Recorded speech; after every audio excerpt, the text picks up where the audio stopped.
अल्हम्दुलिल्लाहि व कफ़ा अस्सलातु वस्सलामु अलैका या सय्यदल अंबिया'i वल मुरसलीन वल्हम्दुलिल्लाहि रब्बिल आलमीन। रब्बि इश्रह ली सदरी व यस्सिर ली अमरी वहलुल उक़दतम मिन लिसानी यफ़क़हू क़ौली। मेरे दोस्तों, आज की इस वीडियो में हम तज़किया नफ्स का तज़किरा करेंगे। तज़किया नफ्स का मादा ज़का से, जिसके माने नशोनुमा पाने, पाकीज़गी हासिल करने और तक़वा इख्तियार करने के हैं।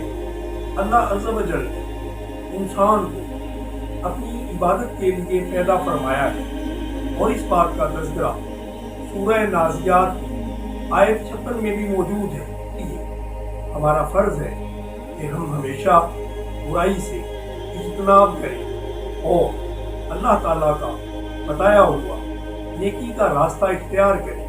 अल्लाह ताला ने इंसान के सामने दो रास्ते रख दिए हैं, जिसमें एक भलाई का रास्ता है और दूसरा बुराई का रास्ता। अब इंसान पे ये बात मुनहसर है कि वो कौन सा रास्ता इख्तियार करता है।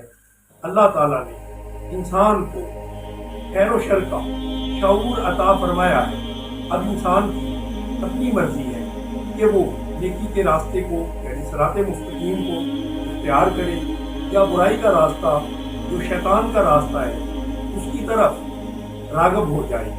इंसान अल्लाह ताला के रास्ते पर चलकर ही अपने आप को कामयाब बना सकता है और गुनाहों से बच सकता है।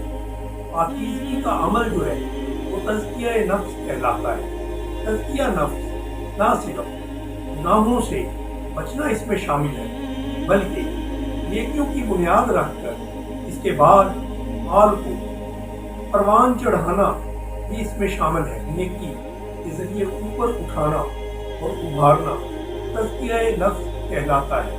लेकिन अगर इंसान अखलाकी पस्ती में मुब्तला रहे और अपनी ज़ात को परवान ना चढ़ने दे तो इसको तज़किया का नाम दिया जाता है।